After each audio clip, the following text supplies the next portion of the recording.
ایسے ایسے عجیب قسم کے اعتقاد پائے جاتے ہیں. آپ دیکھیں گاڑی نہیں خریدتے ہیں اس پہ جوتی چھوٹی سے لٹکا دیتے ہیں. وہ کسی کا جملہ بڑا پیارا تھا, کہتے ہیں گاڑی سے زیادہ تو خریدنے والا قیمتی ہے جس کا وہ جو اس کا مالک ہے, تو یہ تو اپنے گردن میں لٹکا دے, اس کے گلے پہ لٹکا دی جائے. اسی طرح نیا گھر بناتے ہیں تو اس کے اوپر ہنڈیا لٹکا دیتے ہیں. اب بچہ ہے تو اس کے اوپر کالا کپڑا باندھ دیتے ہیں, کالا دھاگا باندھ دیتے ہیں. اور اس طرح کے توہمات بہت زیادہ ہیں. بلکہ میں سمجھتا ہوں کہ ہر بندے نے اپنے ذہن میں ایک چیز متعین کی ہوتی ہے کہ اگر یہ ایسے ہو گیا تو یہ کام میرے لیے ٹھیک ہے, یہ ایسے ہوگا تو میرے لیے ٹھیک نہیں ہے. کاروبار کے لیے دکان کی طرف نکلا تو وہاں سے کسی غریب یا کسی مسکین نے کوئی چیز مانگ لیا, کہتے لو جا آج کے دن تو منحوس ہو جائے, آج تو فائدہ نہیں. صبح ادھار نہیں دیتے, کہتے صبح اگر ادھار دے گا تو سارا دن ادھار چلتا رہے گا. یہ سب یعنی ایک تو وہی پرانی جو باتیں ہیں جو شروع سے زمانے جاہلیت سے چلی آ رہی, اور پھر ایک یہ ہے کہ خاص کر پاک و ہند میں یہ ہندوؤں کے ساتھ اکٹھے رہنے کی وجہ سے ان کی ثقافت کا بھی مسلمانوں پر بہت زیادہ اثر ہے. یہ ساری چیزیں جو ہے ان کے اندر بھی موجود ہے. یعنی مثلا سفر کے اندر یہ کام نہیں کرنا چاہیے, جیسے آپ کہتے جی مطلب کاروبار شروع کرنے, سفر کا مہینہ نکلنے, بہت عجیب و غریب قسم کے تصورات جو ہے وہ نحوست کے حوالے سے یہ اللہ تعالیٰ کو تکلیف دینے کے مترادف ہے. کہ سختی سے اللہ نے کہ یؤذینی ابن آدم یسب الدہر وانا الدہر اقلب اللیل والنہار.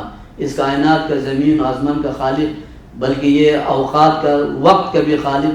اسی لیے اللہ تعالیٰ نے قرآن پاک میں وقت کی قسمیں اٹھا کر, یعنی چونکہ بندہ جو ہے نا اپنا کام اچھا یا برا خود اس کا مالک ہے, لیکن اس وقت میں وہ بندہ کی مرضی ہے بندے کی کہ وہ اس وقت کو اچھا استعمال کرے یا اس وقت کو گناہوں میں وہ صرف کر دے.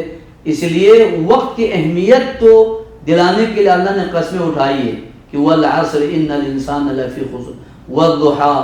اسی طرح اور بھی رات کی قسمیں, دن کی قسم, صبح کی قسم, شام کی قسمیں. وہ اس لیے کہ بندہ جو نا پہلے ان اوقات کو یا وہ صحیح استعمال کر کے نفع بخش نفع مند بھی ہو سکتا ہے, اللہ سے اپنے رحمت حاصل بھی کر سکتے ہیں, اور بندہ انہی اوقات میں غلط کام کر کے وقت کو ضائع کر کے وہ خسارہ اور نقصان بھی اٹھا سکتا ہے. یہ انسان کے اپنے اوپر ہے وہ وقت کو کس طرح استعمال, لیکن وقت کے اندر دن میں, مہینے میں, ہفتے میں کوئی اس میں نحوست نہیں. ہاں میں نے شروع میں جس طرح کہا کہ افضل تو ہے, یعنی ایک دن سے دوسرا, جمعہ کے دن جو ہے سب سے افضل ترین ہفتے کے دنوں میں سے, یعنی خیر یوم طلعت علیہ الشمس یوم الجمعہ. اسی طرح 10 ذی الحج کے ابتدائی 10 دنوں کے بارے میں افضل الایام ہے, یعنی سب سے فضیلت ترین, اور ایام اللہ بھی ہے, یعنی جب سے آسمان زمین اللہ نے بنایا یہ 10 عشرہ جو ہے شروع کے 10 دن جو ہے سب سے بہترین. تو افضلیت کے حوالے سے تو قرآن حدیث میں دلائل موجود ہے, لیکن نحوست نعوذ باللہ منحوس تصور کرنا یہ تو اسلام کا تو قطعاً تصور ہی نہیں ہے.